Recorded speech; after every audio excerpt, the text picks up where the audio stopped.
see how I hurt this individual. What's wrong with me? You know what I mean? Yeah, I treated them a certain way, but what did I do to attract that individual? You know what's broken in me that, there that you needs go. to heal. There you go. Because it's like attracts. Yeah. Yeah. So it's when you heal yourself, when you take that time, get to know you, love you, and heal yourself, then the quality. But then on the flip side, because you are whole, you bring broken people to you because they see that you're whole and they want you to fix them. I think we've had that conversation a couple times. You have to when you do draw broken people, and he and I, we both. Watch it. I'm real as I can be. We draw broken women. That's just what happens. And more often than not, we tend to get in a certain relationship with the woman. And me personally, I had to say, okay, Jay. Don't date your project. I said, okay, but I never looked at him like a project. Like I genuinely felt like. Or I should say, don't date your ministry. I began to love the woman, and I mean, come on now, you know, things happen. So you really have to look at yourself and say, okay, well,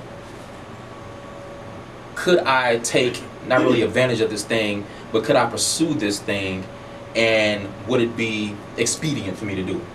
Would it be beneficial for all parties? And if you really dissect it and say, okay, well, no, I don't want to be in a relationship. Do I want to help the woman? Absolutely. But as a man, and this is on this live and on this live, as a man, we have a responsibility.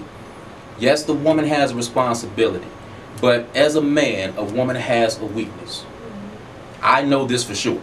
A woman has a weakness, and I know that at any given moment I can toy with it. So you have a power.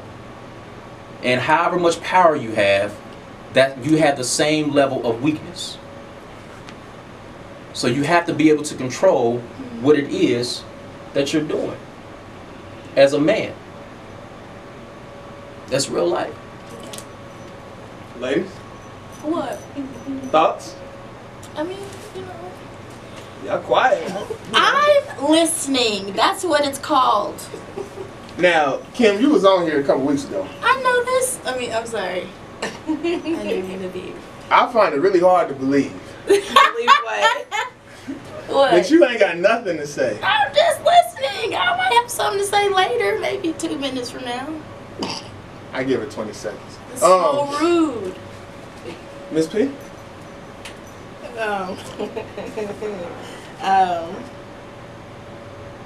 I know you're not over there internalizing. I mean, I'm shocked right now that I'm not hearing nothing. Why you know? Because Is it a stereotype that we're supposed to keep talking this whole time? Look, now she's reading the stuff, Here y'all. we go. That's the other thing that women. No, I'm just oh my God! You better I mean, open the door. I'm wait. bashing on a lot of Don't it. bash, but we do overthink. After you've been through a lot, you do overthink things. As you should. Yeah, I mean, you gotta be you cautious become and more careful. cautious. But I don't know.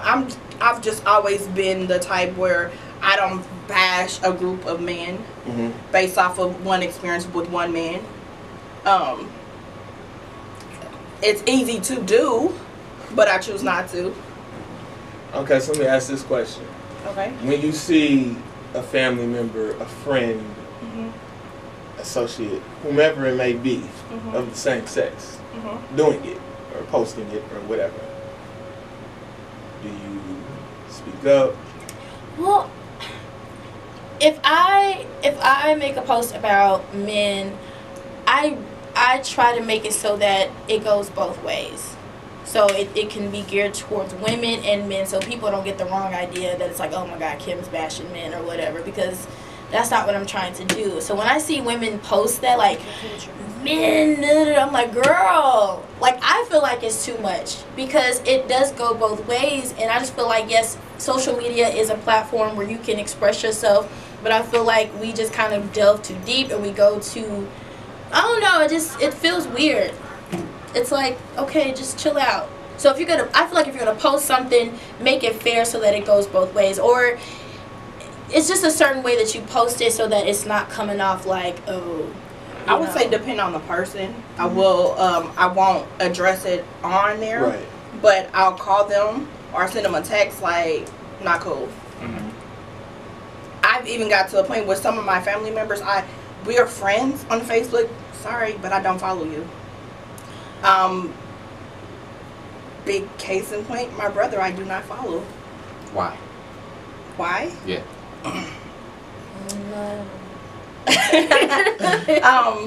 Because his way of thinking is not my way of thinking, and I love my brother, but we believe two different things. Got you. Mm-hmm. You saved, right? Yes. Okay. My question would be, why would you, if you believe that he's in darkness in any area of his life, why would you hide your light from him?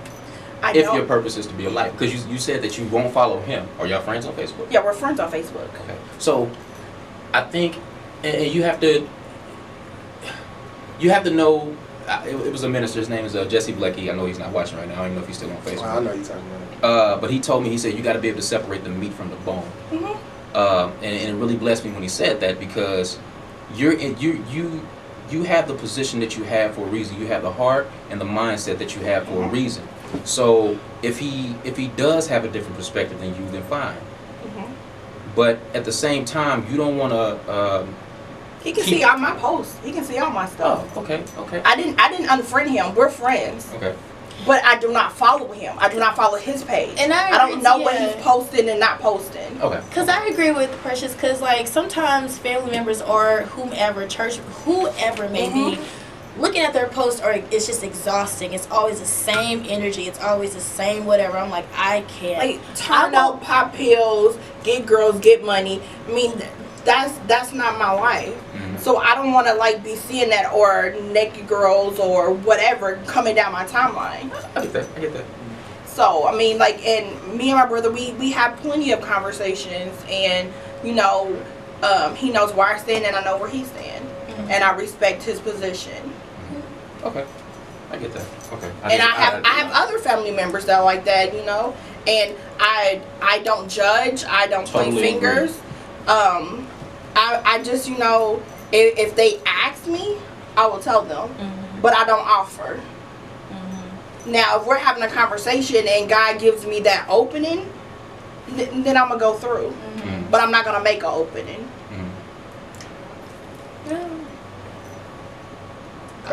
I'd honestly say light shines regardless. Whether you want it in or not. I mean, unless you literally turn away from it and run and dig yourself a hole, it's gonna shine regardless. So I mean, I'd say make yourself seen. I do. Yeah, I can see your response. I'd say make yourself seen as much as possible. It's a quote that I love, and I quote it almost every day. Be phenomenal or be forgotten. Okay. I gotta see what that. I mean, who's calling you dude? Okay. Lifestyle is You the turn biggest over light. real fast. I got Lifestyle is the biggest light. You're absolutely right. But yeah, it's be phenomenal or be forgotten, and it's a big deal. So I make sure that my personality, no matter how I'm feeling, no matter what I'm dealing with, I make sure I deal with it, even if I lose sleep dealing with it. But when I step outside my door, I'm making sure that everybody around me knows that they have the potential to rise above whatever that they're going through. You know what I mean? So, I mean, don't necessarily cut people off, and not to steer away from the topic. We're talking about male and female bashing. I guess just in general and on social media. Make sure y'all leave your comments, your questions, all of that down here. I'm looking. I just don't want to interject and cut people off, but I see what y'all saying. I saw you, Ryan. Be careful what I'm asking for. What does that mean, though? Oh, I didn't see. Okay, yeah, she said she had on hers. Yeah, I was on. I'm onto his. Yeah, what did you mean by that? What's his name, Ryan? Yeah, Ryan. If you're still on here, Ron, go ahead and they want to know what you meant by be careful what you ask. I feel like I have an idea, but I'd rather you say it that way. I don't want to put words in your mouth. In the meantime, though, before he responds, all I want to say is it takes fire, or it takes oxygen for fire to live and to spread.